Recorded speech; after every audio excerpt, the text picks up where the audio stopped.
From a mother who openly threatened to sell her own baby to predators for money, to another who lied about her daughter's age to push her into adult relationships and sexualized content, TikTok has exposed some truly disturbing parenting. And these are some of the most neglectful and evil parents ever seen on the platform's history, starting with Ashley Trevino, better known online as Ash Trevino.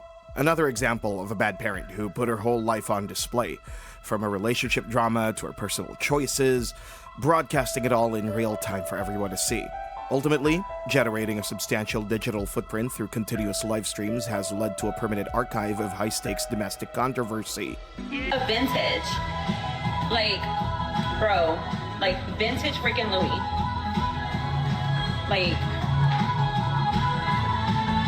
Because her content was live, personal drama and relationship updates were shared instantly, leading to intense online tracking, deep dives by commentators, and harsh public judgment. Yeah. Number one. Number two, this little boy is straight every day begging me to be a mod. Begging me to be a mod. Am I lying, chat? All my mods will attest to it. Every day, oh, let me be a mod, let me be a mod. According to some reports, Trevino also accumulated more than 20 documented incidents involving Child Protective Services, adding another layer to the growing concerns surrounding the environment in which her children were being raised. And y'all are really trying to get my kids taken from me, and it's not gonna happen. Do you know how many CPS cases I've had on me in the last 4 months, and I still have custody of my kids? You do understand when you call CPS, you have to have actual proof that they're in an unfit condition, right? You really have to have proof that my kids are really being not taken care of. You do understand that, right? Soon enough, the public scrutiny would move to her private life when public records and video archives show that Trevino actively pursued a relationship with a 19-year-old named Santo, an individual her own daughter had previously expressed a romantic interest in. I got you. I told you that. I told you I got you. I got you. I got you, babe. I got you, babe. Stop. I got you. Stop.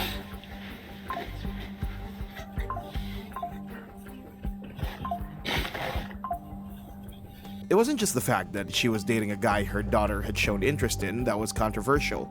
Ash had a knack for dating just about anyone and had dated multiple ex-inmates in the past. She had married Isaiah Flaco Gonzalez, who was convicted of murder at age 16, and introduced her daughters to him as a father figure during prison visits. Following this, she married Noe Trevino, another individual convicted of a fatal stabbing, and subsequently dated a third inmate named Jesse, although they would break up after just a few weeks, allowing her kids to witness just how unstable she was and probably traumatizing them forever. In all of this, Ashley showed that she cared more about public perception and the affection of notorious criminals than she cared about her kids, to the point that she showed her jealous side when one of her kids gained more followers than she did. Your account. You see my red hair? Well, you can see it real good online. Bro, can I have your account? I just hit 600K too, bro. That's why I'm so frustrated. She even admitted during a live stream that she once pulled her daughter Haley's hair out of jealousy because her husband supposedly gave the child more attention than her, a confession that horrified viewers watching in real time. Haley literally has been through the bottom of her life. I'm telling you, whenever we lived with her dad, I used to pull her by the hair because I was so mad at her. I feel like he loved her more than he loved me, and so I took my anger out on her. And she doesn't even hate me for that. She doesn't even remember that. And while Ash was spending money on luxury items and Gucci bags for social media clout, her daughters Haley and Evie later admitted on the Bop House podcast that they didn't even have proper beds in their home. This one sometimes sleeps with me or on the couch. That one sleeps on the couch. Or she'll sleep on the mattress. So it's and her kids don't have a bed. So what's that funny? Yeah, that's funny. Nothing's that funny when your kids don't have a damn bed. I'll tell you that right now. Oh, well, that's why they're enjoying the hotel bed. I'm just kidding. That I paid for? I'm just kidding. Haley and Evie also appeared to take on responsibilities far beyond their age, with livestream clips showing the girls caring for Ash while she was visibly incapacitated on camera, forcing them into parental roles instead of allowing them to simply be children. Haley, can you take care of me? Why? I don't feel good. When y'all are sick, I take care of y'all. I do. I'm lying? I'm lying. Yeah, keep playing. One of her worst moments occurred when Ashley transported her children to the residence of a stranger that she'd met via TikTok, known online as Tia, whose house was subsequently visited by a stranger. All the while, Ashley was bar hopping with her new friends and got into a public physical altercation. When asked about her decision-making skills, she acted like it was nothing. Sacrifices, yeah, and it's like, how do you think like the Kardashians do it? How do you think like all these other influencers and famous people do? But it's like, because you have kids, you're not allowed to leave them. As long as the kids are safe. In other defensive broadcasts that followed this one, Trevino rejected all accountability while consistently deflecting blame onto external detractors and trolls. To be honest, I don't even have my kids right now, so it sucks because of y'all, you know? I don't have my kids because of y'all, so yeah. The story of Ash Trevino is a classic internet example that shows when a creator constantly puts the safety of her own children second for online attention. The viewers will stop just watching and start actively documenting everything, including the good, the bad, and the ugly. If only someone had told this next awful parent. Lachey Anika Hinton's case shows just how fast the internet could turn against content creators that they were once in love with. Amassing a digital footprint across multiple TikTok accounts, Hinton's platform initially generated views through casual live streams. Unlike most others, Lachey's content went from standard social media broadcasting to an active, real-time chronicle of domestic volatility, substance use, and deep structural instability. She constantly broadcast unedited footage of her family dynamics on a live stream to a highly critical digital audience who had no problem calling her out, forcing her to respond every time. My kids ain't starving. My son and Elijah, are y'all starving? Who just threw that ball? Elijah, are you starving? No, you not. Why would you say that? You just ate. Now again, Elijah, are you starving? Mason, are you starving?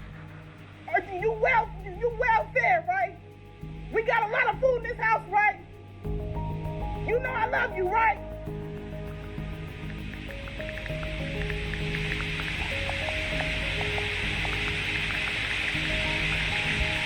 We get bum.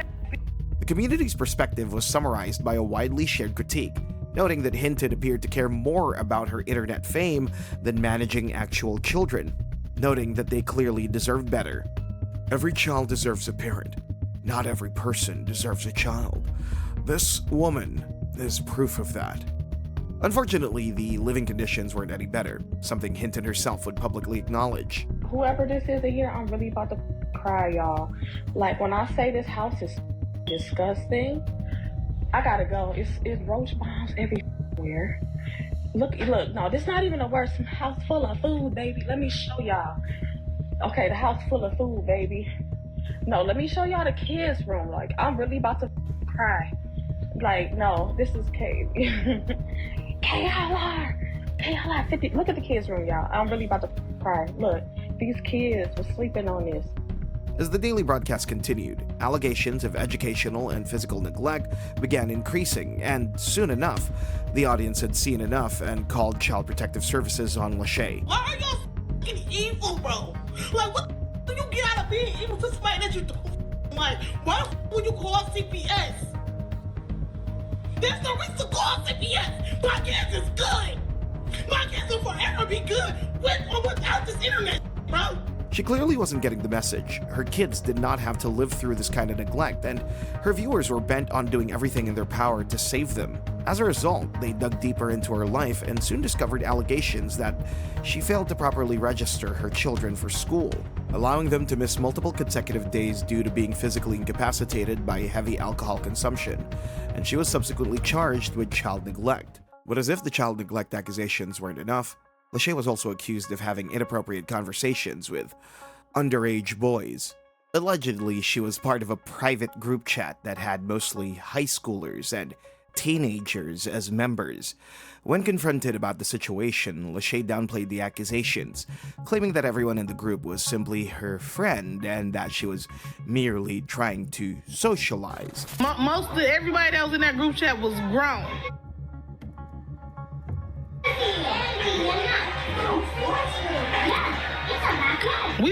Dude, I explained this earlier.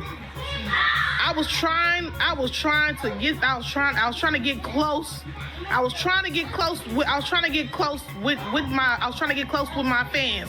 I was trying to interact with my fans. That's all it was. It wasn't how people it wasn't how people attended. I was being friendly.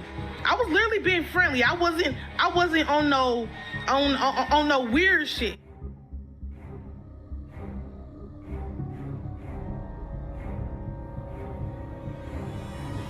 Nonetheless, the damage had been done, and to save face, Lachey would drop a public apology that only seemed to make things worse. In my piece earlier, I'm not gonna keep on you. Y'all be trying to make it seem like I'm switching my words up. I'm sticking to what I said earlier, bro.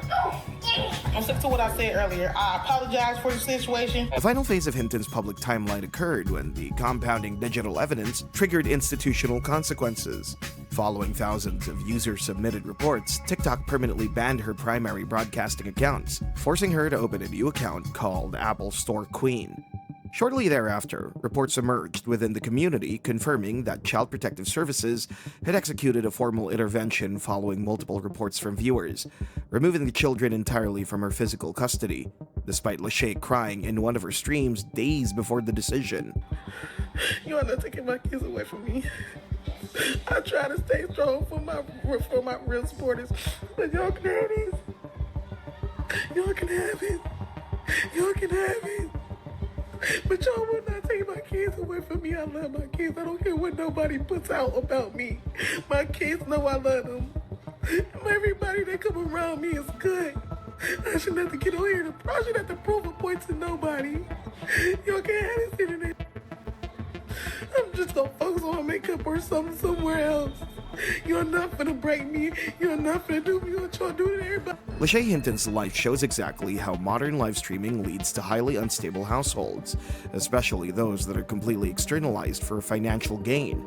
It also displayed how the digital audience could eventually transform from casual consumers into an active arm of state enforcement, a situation all too similar to these next parents. Starting with Austin and Catherine McBroom, known globally as the architects of the Ace family vlogging empire. At their peak, the couple had over 18 million subscribers, which made their family a multi-million-dollar corporate enterprise. However, things weren't as rosy as they looked, especially when it came to the daily lives of their children, Elle, Alea, and Steele, who essentially served as the family's primary source of digital capital. So I'm trying to figure out, why do you want a boyfriend? Lele, you don't want a boyfriend, right? See, you hear that?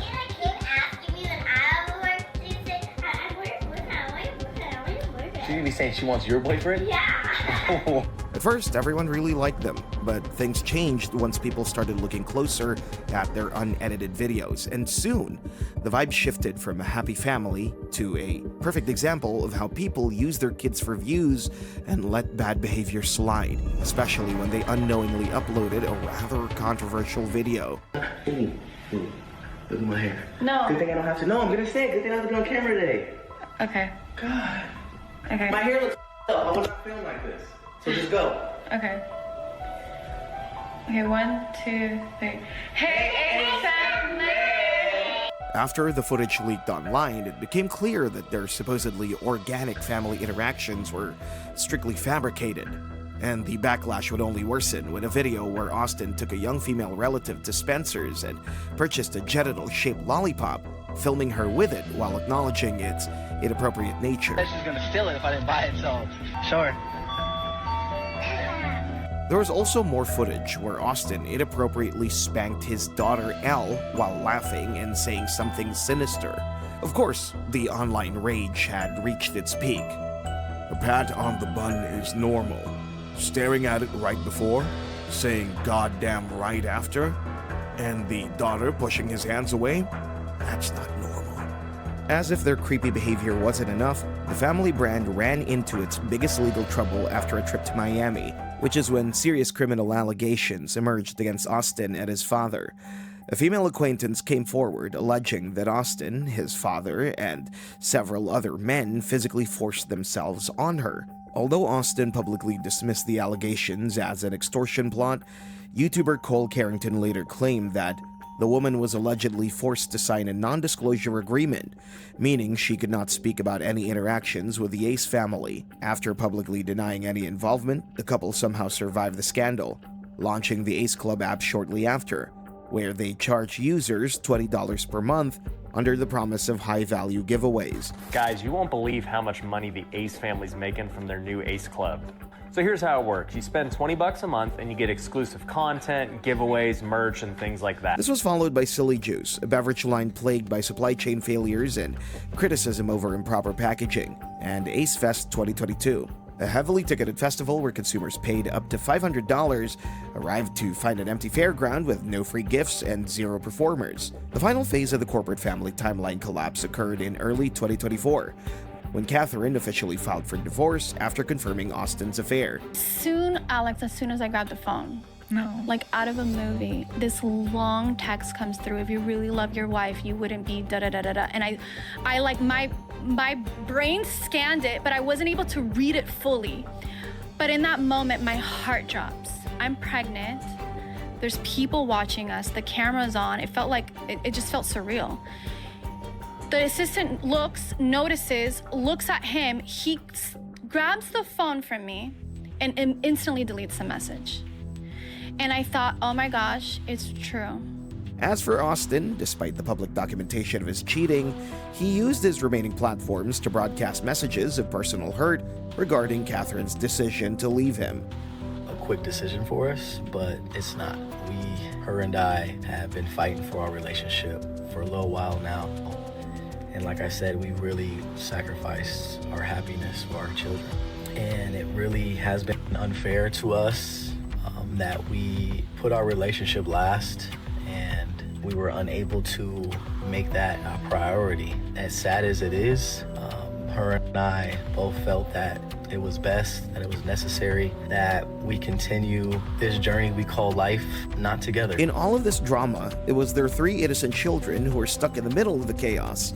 Thanks to their parents' desire to satisfy their followers, the kids were not able to experience a normal upbringing, something that was unfortunately similar to the next terrible parent. The TikTok channel known as Bebop and BB remains one of the most polarizing case studies in the tracking of family-centered internet brands.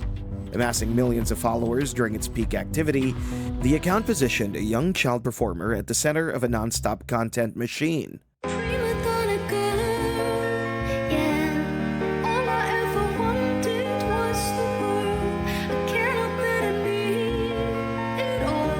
But if you look at the channel's history, you'll see that underneath the bright, colorful look was a totally calculated effort that just straight up ignored all the major worries from the community just to get more views. The channel was run by the kid's mom, Diane Patricia Evans, using different business names, and it quickly changed from a regular performance channel into a permanent archive of crazy internet conspiracies. Get ready with me while I do Bebop's makeup. I'm going to contour Bebop's cheeks. Turn. Today we're going to Target to film a vlog.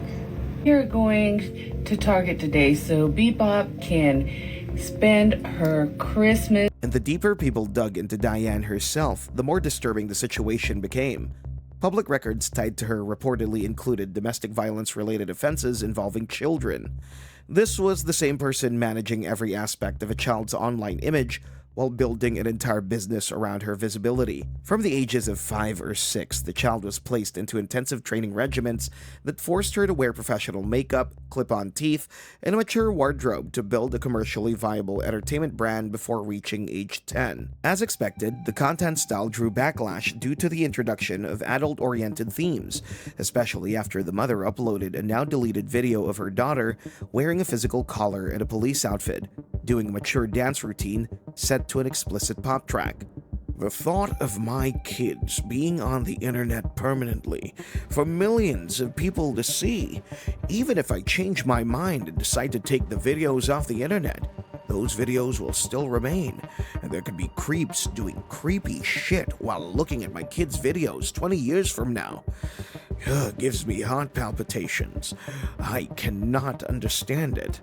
To make matters worse, the channel started throwing out fake kidnapping claims that were quickly outed by viewers who noticed that every video was framed within the exact same enclosed room. But instead of clarifying the situation, Diane completely ignored fans' demands and leaned into the controversy for clicks and to monetize fear. Unsurprisingly, people began linking the child to high-profile real-world missing persons cases, including Ava Grace Baldwin and Aranza Lopez, causing police departments to be flooded with thousands of false leads that buried legitimate investigations. On the left, we have Ava and Kate Baldwin, who are a mother and daughter who went missing in 2015 in San Antonio, Texas.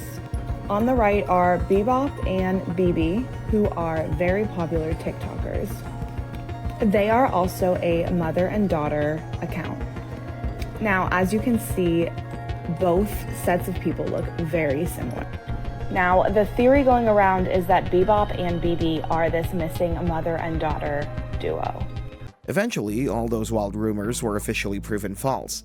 Evans announced a big 3-part documentary to set things straight, but it never actually came out. Instead, the channel just started posting weird, polished videos, making fun of the worried viewers. What a question. Do you see my fit? My fit is not pink or blue. My fit is fire. She's my real mom. I bought her off of eBay. She's a little cray-cray, but I own her, and I am Alpha. If you're Alpha, then what? Call me Alpha. Who told you I was kidnapped? If anything, I'm the kidnapper. I have stray kids in my basement right now. But seriously, you shouldn't listen to rumors on the internet. But I do have a very strict mom. The story of Diane Patricia Evans and the Bebop operation remains a landmark timeline in the study of family vlogging and how a parent can successfully weaponize the real anxiety of millions to insulate a highly profitable, deeply non-traditional childhood, something this next parent can never pull off.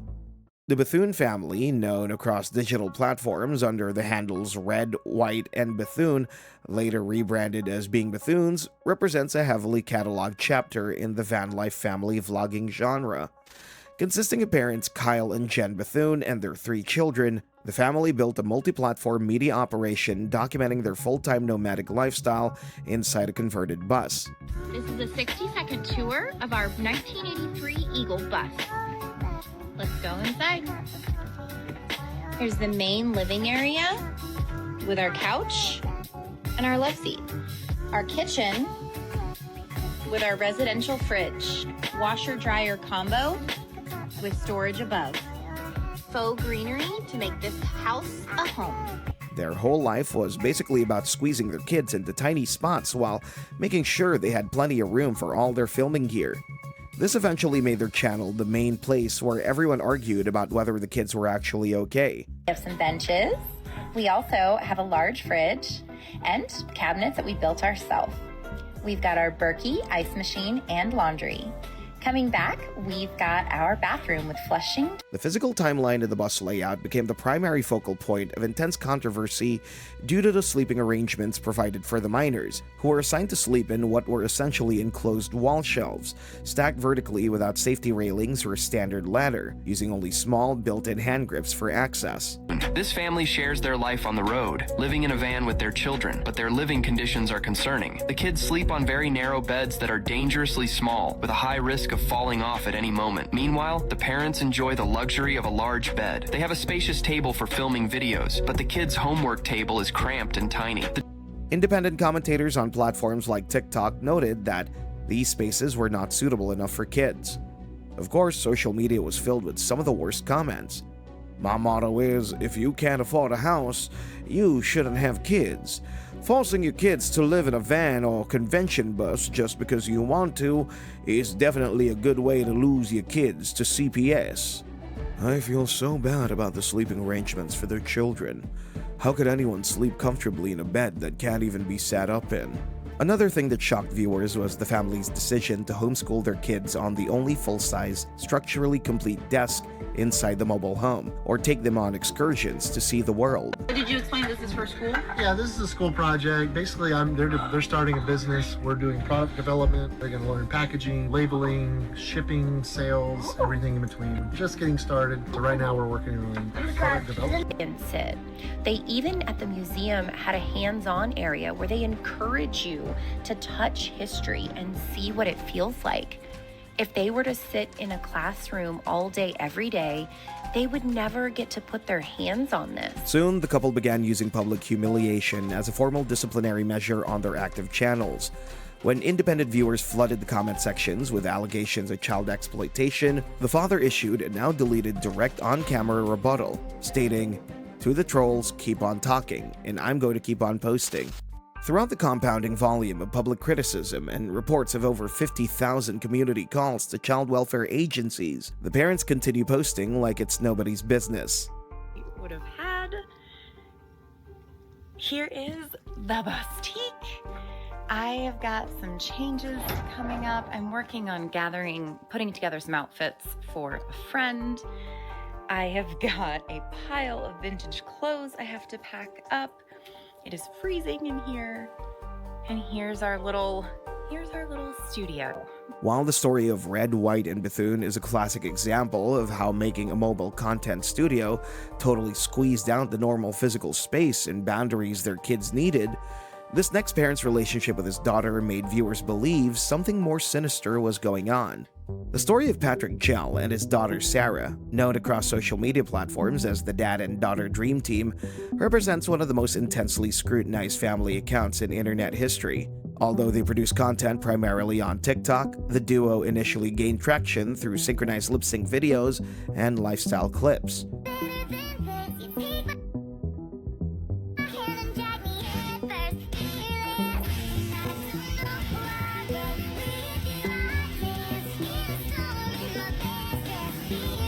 The online drama really kicked off with one specific video that everyone saw as a massive red flag. In the clip, Patrick gave Sarah, who was 20 at the time, a purity ring, which stops her from having sexual relationships with anyone until marriage. What made it so weird was that he got down on one knee like he was proposing and put the ring right on her left ring finger. What is this? Sarah, will you wear this ring as a sign and a promise to God and to me to remain pure until... As soon as the post dropped, the entire timeline exploded, with viewers leaving comments like, "A promise to him? I just know they live in Alabama." This eventually led viewers to get really worried about how they didn't seem to have any normal boundaries at home, which resulted in them digging into the dad and daughter's personal lives, and the two ended up being tracked and investigated online, forcing the dad to drop numerous videos denying all the allegations. Try to be a good dad, and the fact that people are saying I'm a good dad is really nice to hear. But really, it's easy with Sarah. We're almost exactly the same. So we work well together, and I want to thank you all for the great comments. I know there's still some comments out there that are saying, "Oh, this is a little off," or "blink 3 times if whatever." I don't care. These aren't going to affect us. They're not going to affect this channel. We're going to still bring you the dance trends that you love. We're going to still bring you the lip syncs that you love. So follow us and watch us grow and watch this channel just blow up. As the channel continued to grow, the allegations against the father-daughter duo mounted, and this time it was the daughter who dropped another video denying all suspicions. I'm responding to comments like these. I post all the videos. I read every comment that you guys post. No, I don't need help. I'm perfectly fine. This is my father. We're doing dance trends and other trends on TikTok. There's absolutely nothing going on here. I don't need help. I'm fine. So just please stop commenting this stuff. I'm fine. You don't have to worry about me. I'm perfectly safe. Despite all their pleas and requests asking fans to chill, it didn't stop people from questioning their dynamic, until they began deleting videos that once made them popular. As the channel ramped up posting through 2024, people started noticing Sarah looked visibly stressed out on camera. Viewers constantly pointed out her pale look and dark under-eye circles, which led independent commentators to suggest it mirrored signs often documented in abuse cases. Sarah tried to dismiss the concern, claiming it was just her natural coloring. Still, videos uploaded in 2025 clearly showed her flinching, pulling away, and looking physically uncomfortable whenever Patrick made an on-camera advance. Hello everyone, I'm Sarah and this is my dad Patrick. We love to dance together. And lip sync. And get a little crazy sometimes. We do that normally. You're calling me crazy? If the shoe fits. True. Anyway, we want to share that love with all of you. And we're super close too, so this is easy for us. However, things really started to fall apart when people found links between their timeline and some sketchy adult and AI-generated content online. In December 2024, Sarah posted herself dancing to a song as she normally would. Interestingly, the song is credited to an artist named Ariella Brigman, an artist who is following hardly anyone on social media aside from Sarah and Patrick. When visiting Ariella's page, fans discovered that Ariella Brigman was not a real person. She's an AI account posting explicit content. Her photos are often linked by Patrick's personal accounts. This discovery led viewers to accuse Sarah of being behind the Ariella account, forcing her to drop a video denying all the allegations. Finally, there's a rumor going around that my dad and I created an AI that made spicy content on OnlyFans. Their whole basis for this accusation is that this AI posted a song. I saw it on TikTok and I liked it, so I made a lip sync. I also followed the account in case they posted more music I liked. Excuse me for liking an AI song, but that does not prove that we were behind the account. As for the spicy content they allegedly posted, we would never post content like that. Hell, we don't even know how to use AI like that. The most we've done with AI is get a few name ideas for characters in our book. Well, there you go. I finally addressed what everyone wanted me to address.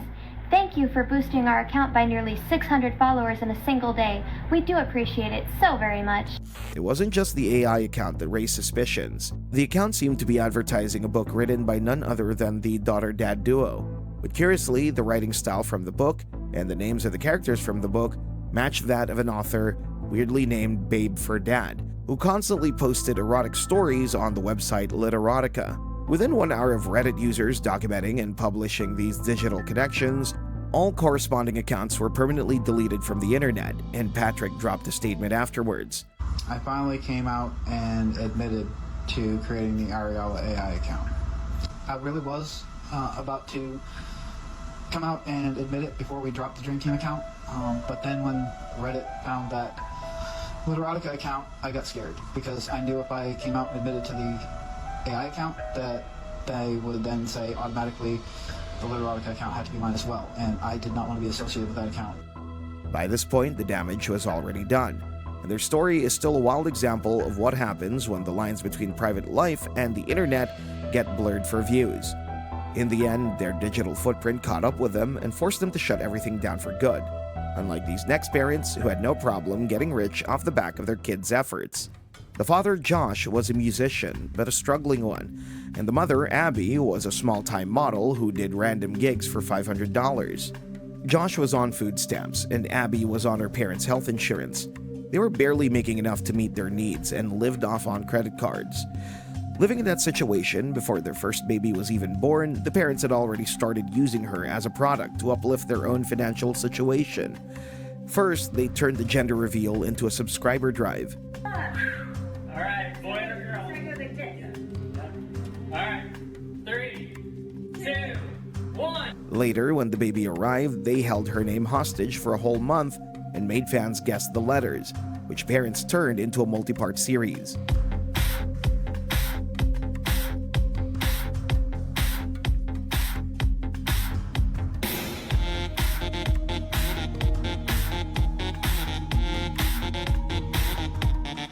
When they finally showed the first photo of the baby, they ended up making it an exclusive for People's Magazine.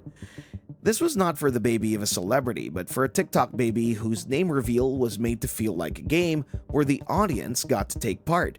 But in reality, it was just a way to keep people watching, clicking, and driving the engagement for views.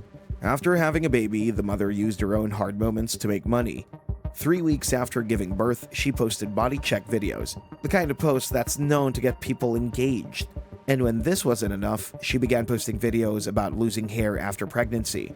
All of this was nothing but an act because right after this, she promoted Nutrafol postpartum hair growth supplements as a paid sponsorship.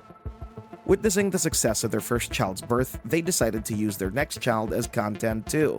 On their son Poppy's first birthday, the parents launched a Poppy dress clothing collection for $169, followed by a sibling reveal video. And that video took all the love and attention fans had for Poppy and moved it to their unborn second child. Can't believe he's here already! Congrats! Hope you're all doing okay. The first child was used as a marketing tool for the next one, and it was a well-planned product launch.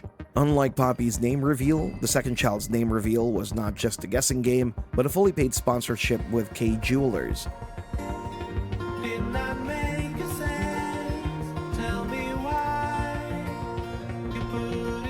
The mother, Abby, also gave an exclusive interview to E! News, where she also disclosed a partnership with Huggies. Josh and Abby didn't just use their kid's delivery and name reveal, but also turned their medical visit into content too. When Poppy had a bone ultrasound, the parents made it sound scary on purpose to drive more views, even though there was nothing serious about the whole situation. It's just stuff that every parent does. So we got the prescription for the ultrasound. I'm a little nervous. I don't know how they're going to do an ultrasound. This created a kind of emotional trap for the audience by making them feel like they were part of the family's survival, and they had no choice but to stay involved. As the children got older, their own wishes didn't matter. Instead, they were used as a promoter for their sponsorships, forcing them to align with the brand's themes. As expected, all of this started taking a toll on the mental health of the kids, and it was pretty evident from the artwork of Poppy, where she drew eyes everywhere and colored everything black except the eyes. And when she got a sticker book, she only wanted the eye stickers. This is something that even Abby found creepy, but instead of protecting her child, she turned a possible sign of distress into more content for more eyes to watch her child's struggles. I need everyone to stop what they're doing, watch this video, because I'm genuinely scared and kind of terrified. So this little one right here, this little gremlin, she loves to draw, she loves to color. For this all herself, as you can see, she loves to do self-portraits. This is Daddy, that's Mommy, that's Baby, or sorry, that's her, and that's Jagger. She's been really into like eyes and faces. Oh, like this is all her. It's Halloween, she loves pumpkins. And she started coloring this herself. At first there was Play-Doh, I saw there was paint, they had the construction paper out, and I was like, this is gonna be a good art day. There's stickers, and I thought I was gonna get something really cute. I went to go pick her up, and she was standing in the doorway, and she goes, Mommy, Mommy, look what I did. I was like, yes, this is gonna be a masterpiece. Hands me this.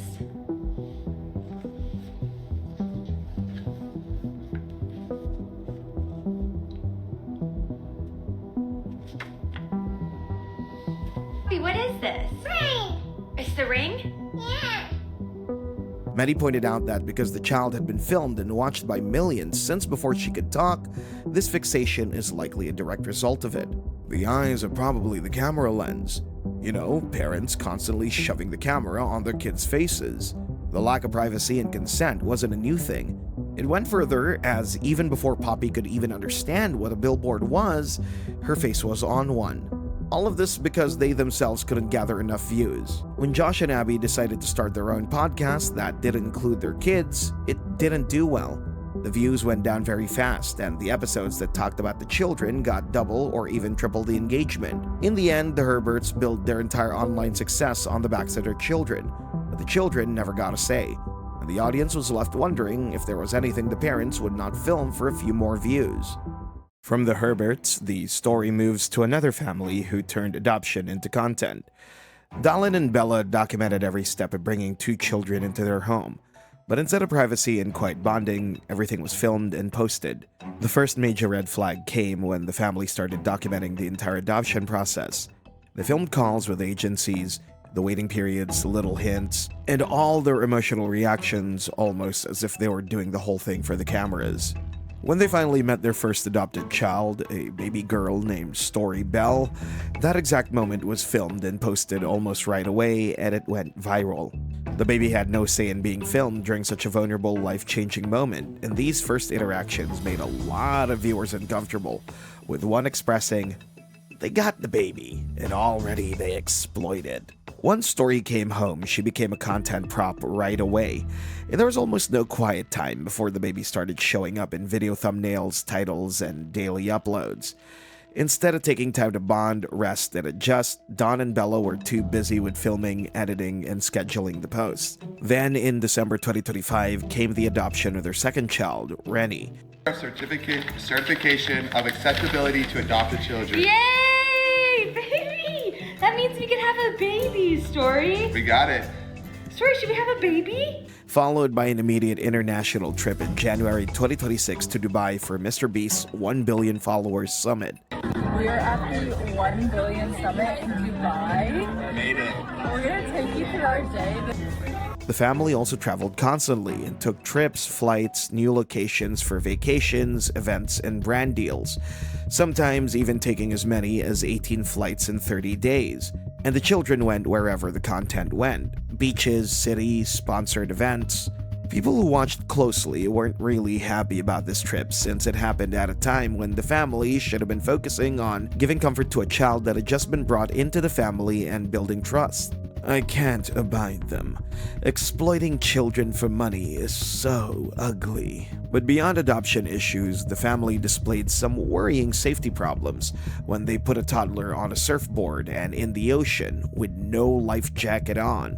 Let me push her, and then he pushed her to me, and she rode her first wave. That's kind of iconic. But they didn't just stop there. They also showed their 3-year-old riding a horse with no helmet or straps. Then later, the same child was seen jumping off cliffs and high diving boards. Even though the parents thought it was just fun, viewers weren't happy at all, and one of them even commented, "These two adults are a red flag."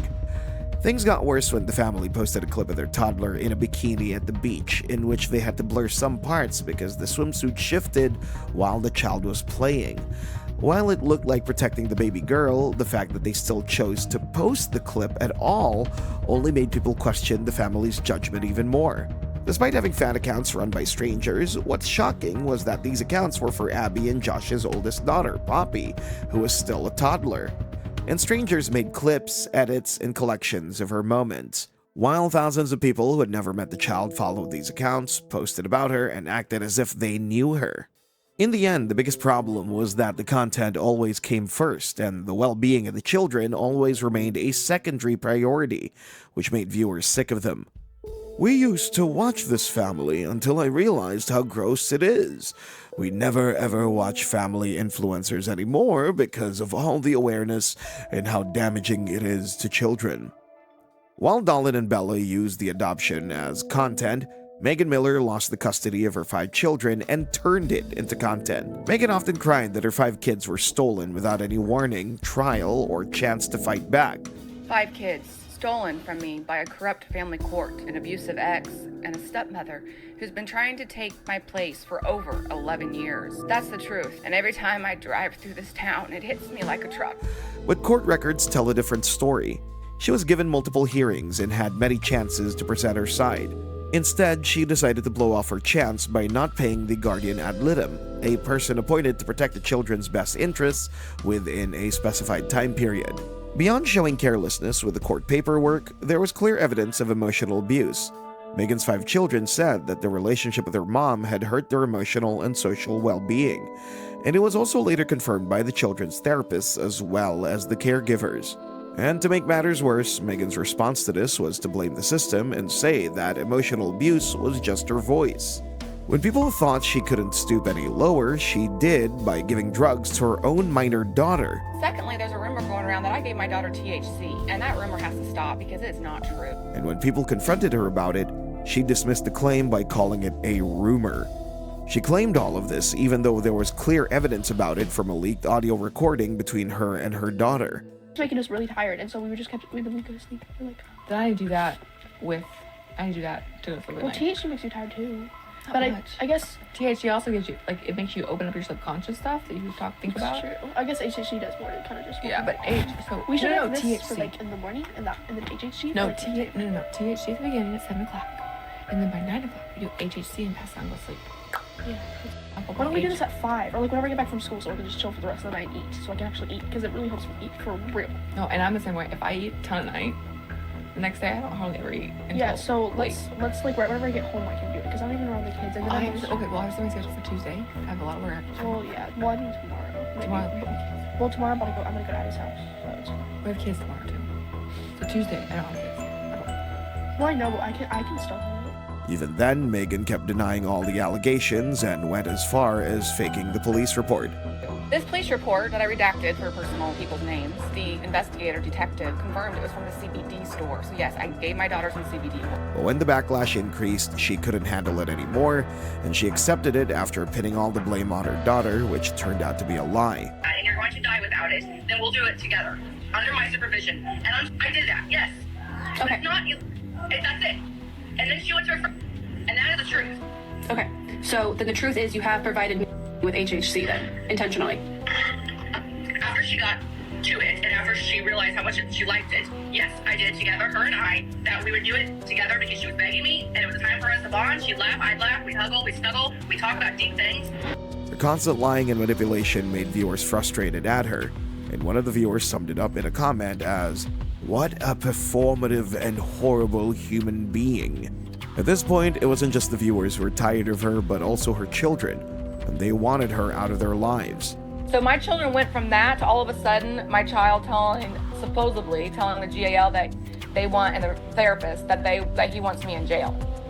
My son and I were like this, so they're told so many lies, and it's not true. And that's, what do you do when one kid only hears one side? Instead of trying to fix things and obey the court rules, Megan ignored them and her kids' wishes by regularly making posts about them, and even went as far as doxing them in front of everyone. But we got through it, and now I'm done, and I can say this wholeheartedly. She abused her kids. She continues to ignore their wishes, which is for her to stop posting their faces on social media. She continues to harass her ex and his new wife of almost 8 years. Tell me, what would you do in this situation? So I'm walking out, I'm living at my mom's Airbnb, and I want to show you this building. So, for instance, on Christmas, I know I could hear them playing their dirt bikes. I could literally walk there to see my kids. It came as a shock to everyone watching the entire drama, making one viewer comment, "Geez, when even your own child wants you in jail, you know you fucked up." Soon, she began exploiting her followers with fake legal advice by calling herself a legal advocate and claiming that she'd be a lawyer next year. My show to fill that out, and I am not an attorney, I'm not a lawyer. I will be next year though. But no, I'm not an attorney or a lawyer. A lie that ended up destroying the lives of several people, and she was later exposed by an old friend. Money on my website. My website I worked my behind off for. I do want to make money, meaning on by views, just like all the other creators want to. Yes, I would love to do that so I can keep this fight up. It just wasn't the right motions. She would go through, she would look at other people's motions and kind of attach them to different ideas and AI and stuff, and she always used AI. I mean, it just never worked, especially for me. I guess just my situation. All the motions I filed got sent back. This isn't correct, this isn't right. This looks more like you're telling me what's going to happen instead of writing a motion. Her sister SJ showed screenshots proving Megan had TikTok monetization turned on, including Creator Marketplace, subscriptions, and TikTok Shop. She started a GoFundMe, but not for legal fees or bills. Instead, she was using it as a financial safety net. Over time, her message changed. At first, she said she wanted the family court to reform, but a few months later, she started pushing the Family Justice and Accountability Act. As of today, her custody battle is still ongoing, while her attempt to move the fight to federal court has reached a standstill. But while Megan Miller gave people wrong legal advice to vulnerable people and used her own 13-year-old custody battle for her social media career, Jennifer Archambault exploited her own daughter and built her career on lies and exploitation. The story of Jennifer Archambault and her daughter Danielle starts with a lie about Danielle Cohn's age, which was later exposed by Danielle's father's birth certificate photo, a post from her grandmother, and even a hospital wristband showing that she was born on March 7, 2006. But Danielle's mother, Jennifer, claimed she was born in 2004, only to make her look old enough for brand deals, romantic relationships, and beauty pageants. This lie was ingrained in her so much that she began telling her false age on camera to everyone and looked up to her mother when she needed any sort of assistance. She's old, she's lying about her age, 100%. Oh my god.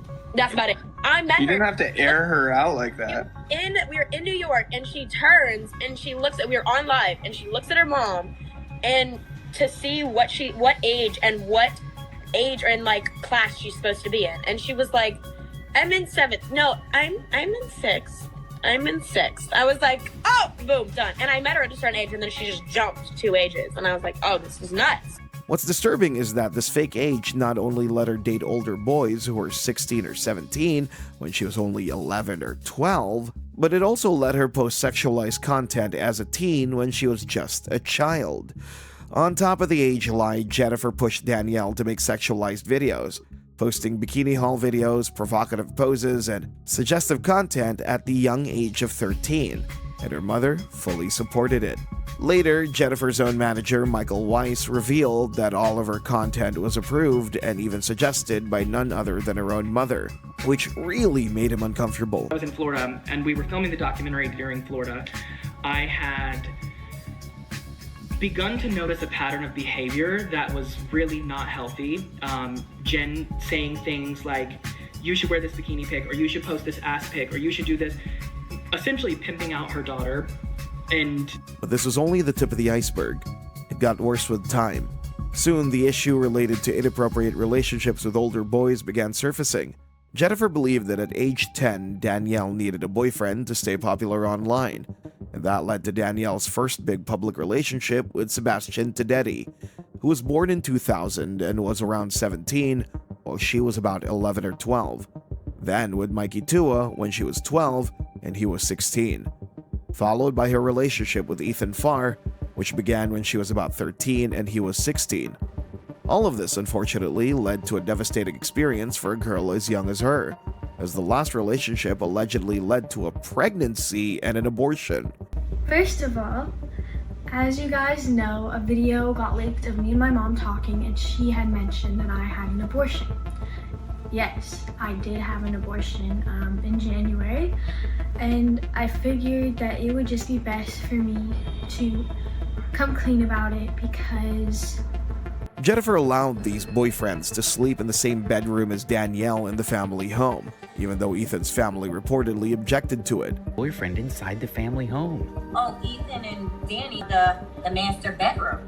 Even Ethan's family were like, yo, Ethan, come upstairs, and Jen is like, no, they're fine, I'm gonna be down here. Though it was shocking, people saw it coming.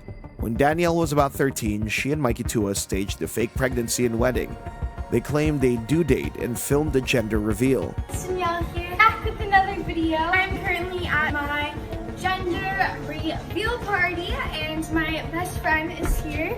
She came to support me through this. She supports my pregnancy. I'm so excited. Yeah, so we set it all up. It's all cute.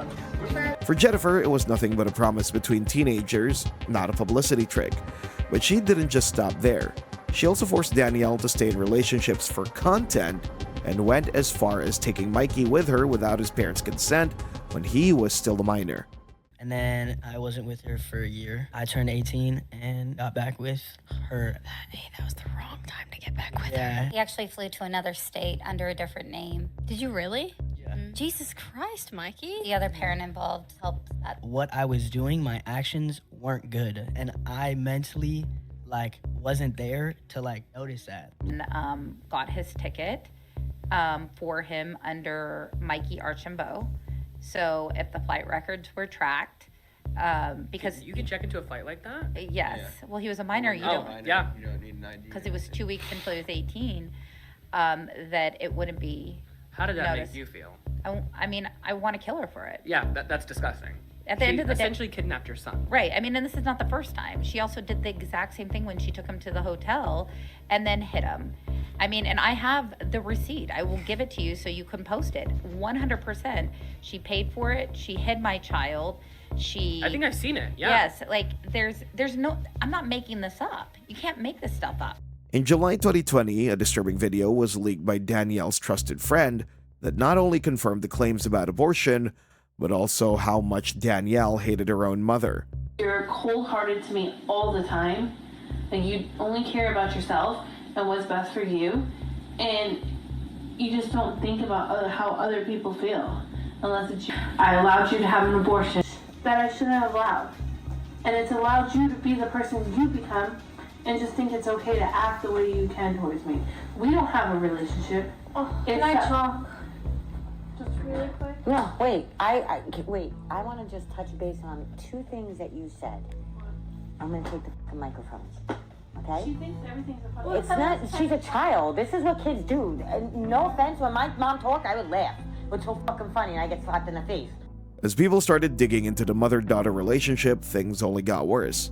Later, Jennifer's best friend, Virginia, came forward and revealed just how toxic the dynamic between them really was, describing her mother as deeply controlling and manipulative. Social media, they could have a child picture, and they're on there. There's grown men, we know it. Yeah. Danielle's on sex sites It's fucking with Jennifer's disgusting. email. But I think it's insane. I am gonna talk to. Does she not spend more time trying to silence you than remove? She understands that her mom is a jealous person, and that's She what does it know is. that. Jennifer is jealous of her daughter and the relationships that she has. Yes. You know how disrespectful that Jennifer has talked about Jazzy, her mother, her Children. father. I've literally watched her shit talk like kids. And Because her mom kicked her out. You And can that tell. was because of not doing it musically. I've seen this woman slam her daughter's head, and I've said this before. I've seen this woman slam her daughter's head against the wall because Danielle was choosing not to do these musicals. Danielle would fight back, and her mom would be like, all right, we have to buy these outfits, we have to do this, we have to put makeup, we changed your hair. The long-term damage became clear as soon as Danielle turned 18. She immediately started promoting Playboy's Centerfold platform, an adult content subscription service. The whole story left viewers wondering how a mother could treat her own child as a product instead of a person. Forced by her mom and getting her into doing inappropriate things on the internet with creepy-ass men. This is so sick and disgusting. She was about 14 years old.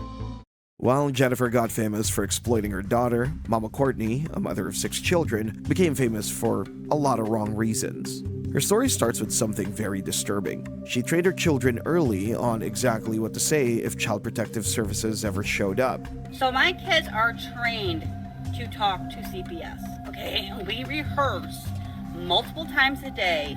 And when one of her daughters finally mustered up the courage to tell the truth to a CPS worker, Courtney punished her so harshly that she had no choice but to call 911 and report her own mother. One daughter decided to tell them the truth.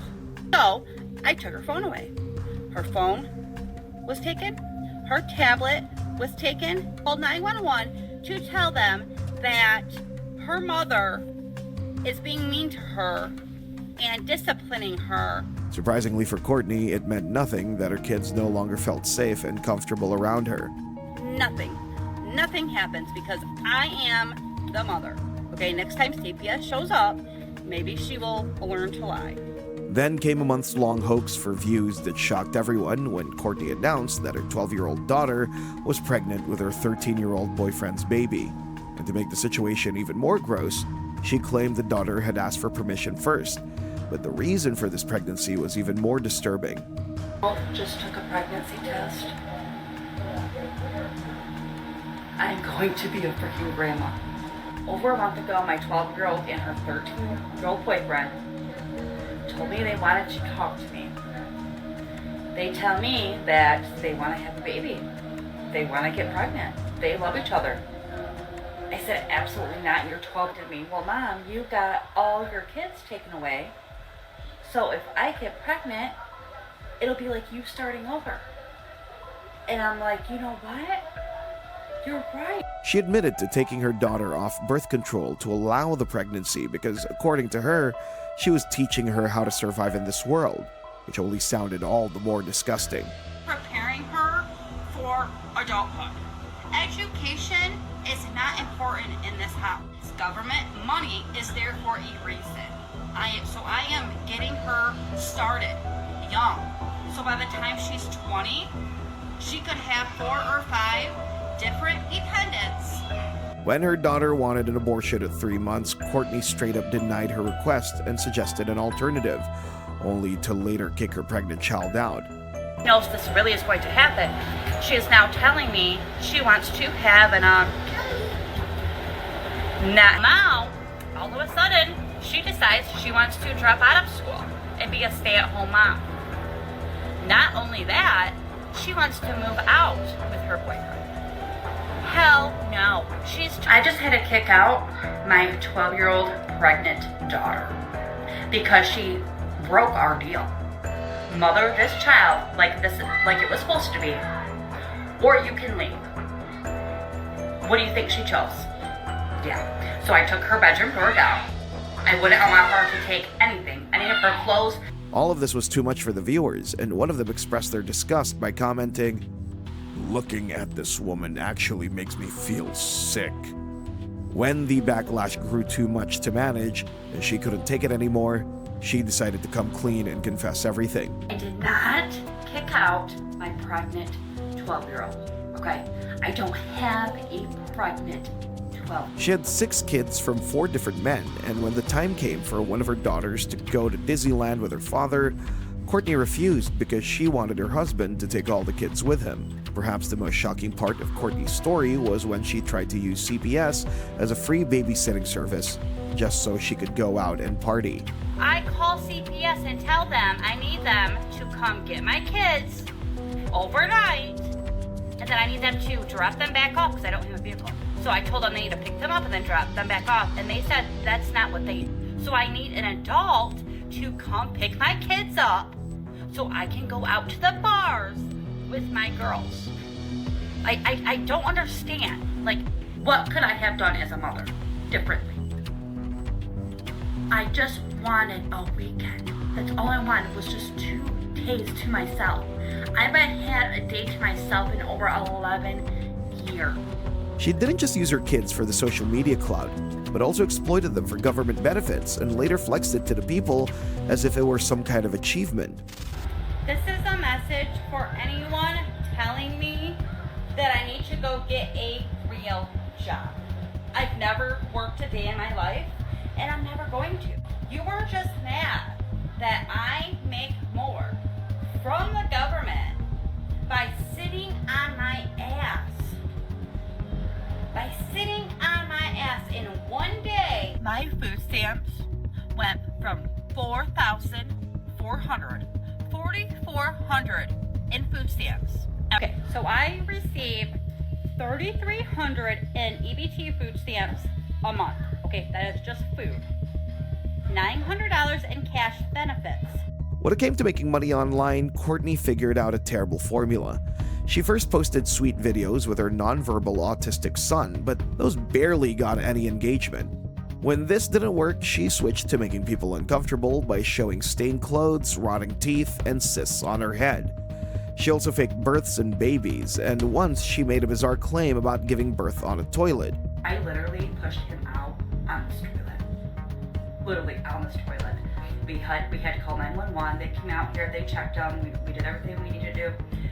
But when people asked her to show the baby, she began making excuses and her lies were caught once again. But eventually a time came when not just people, but also the social media platform got tired of her, resulting in the ban of her main TikTok account. Although she got it back after the appeal, her views plummeted. And later, CPS showed up at her house. Because people went real life by believing my videos and called CPS. Now, CPS was only called one time, or at least CPS only showed up to my house one time. But that one time was enough, because that is now taking resources away from children that actually... In November 2025, she tried an apology tour by posting apology videos every day until Christmas. A video to my followers, to my viewers, to my haters, to the trolls, to the people who can't stand me, to the people who silently watch me. As of today, Courtney's still active on TikTok, but her views have dropped greatly, and people have grown sick of it. But while some parents on TikTok have done bad things, very few have gone as low as Brittany Johnson, who's famously known online as Lovely Peaches, and is the mother of Cora Miracle, a child she lost custody of. Her story started getting attention back in January 2021 when Brittany was arrested in DeKalb County, Georgia, and charged with 1 count of cruelty to animals. According to the DeKalb County Police report, Brittany was found guilty of making statements about hurting or killing her 6-month-old Jack Russell Terrier just to get more followers on social media. But that wasn't the only thing. Police received multiple 911 calls from worried viewers who had watched her kick as well as choke the same puppy on Instagram Live. These were not one-time mistakes. They were shows put on for an audience to get monetary donations and engagement for her social media career. Okay. Whose dog? Mine. Why would you make that up? For followers. Rory? For followers. Oh, Patty. As you can see, he's fine. Food right there. What?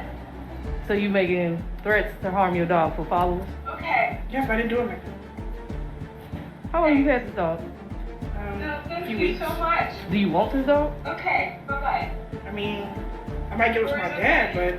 What really shocked everyone was that even before the animal abuse charges made her famous, Britney had already established a big following through her unsettling, gross-out content. She would film herself doing disgusting things, such as eating her own menstrual blood tissue on camera, just to shock people.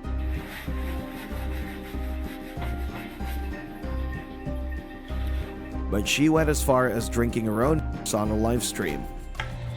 Okay, I'm about to do it.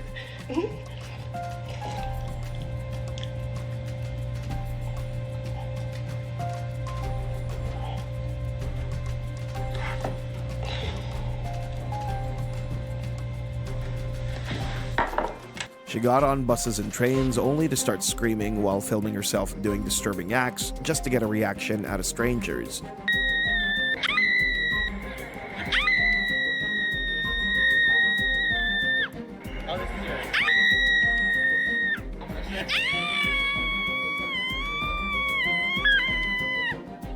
Peaches, what are you doing? Keep them on. Keep them. Yes, Peaches. She would go on live video calls with random people and just flash them despite knowing how uncomfortable it made them. Oh. No! No, I'm 12. I can't even do that. You look like, whoa, I ain't trying to get my Insta back. Hold on, I can't even do that. Hi, Kayla. Hey, how you doing? As bad as animal abuse and public indecency were, what she did with her little girl, Cora, was so much worse that it led to a huge public outcry and finally got Child Protective Services to step in. Britney frequently made disturbing claims on camera about wanting to hurt or get rid of her daughter. Today is my daughter's 2nd birthday, so happy birthday, you nasty little worthless whore. Love, Mommy. She described her own 2-year-old baby girl using some of the worst derogatory terms, and would often post threats against her own baby. And just when people thought she couldn't stoop any lower, she did when she made a disgusting post as a mother of a baby girl, where she expressed her desire to sell her little girl to predators. Her post said, "Let's make money off of this week. Can charge $60 each for every man who wants to rape Cora.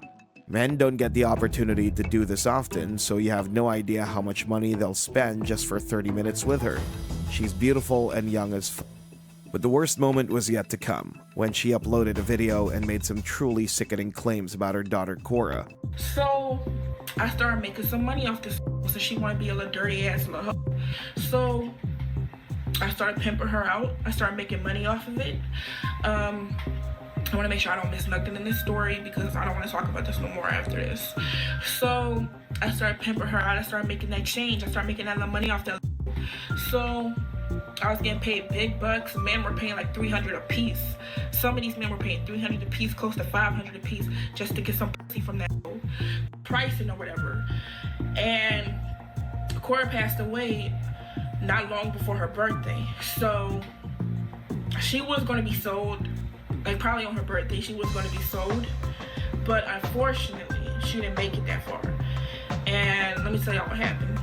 And this is where I'm getting through. So I was gonna sell her into sex trafficking. I was making a good amount of money off of her. I had people that was working with me that was helping me find clients because he didn't want the police to get onto what we was doing.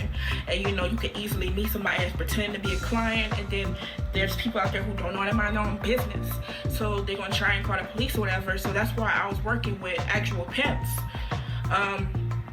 Who actually already had regular clients that they knew wasn't going to snitch. So I actually did need a business partner, and I had one. But I feel like Cora, she probably could have been worth a lot. I could have actually had so much if it wasn't for what happened, but... Fortunately, those claims were later proven to be completely false and made purely for shock value. Soon, people were losing their cool and could not just watch her abuse anymore. They kept reporting her to the authorities over and over until Child Protective Services came through and removed the child from her care. One person asked the obvious question: This long history of making threats and posting wildly inappropriate content as a mother broke the rules of almost every major platform, which resulted in her getting banned again and again from all the social media platforms she was active on. Lovely Peaches is not just controversial, but an example of how far someone will go for attention, even if it means putting their own kid in harm's way. When her daughter Cora Miracle gets older, I wouldn't be surprised if she says, "That's not my mom." Lovely Peaches doesn't have the mental capacity to be raising a daughter, or much less any child.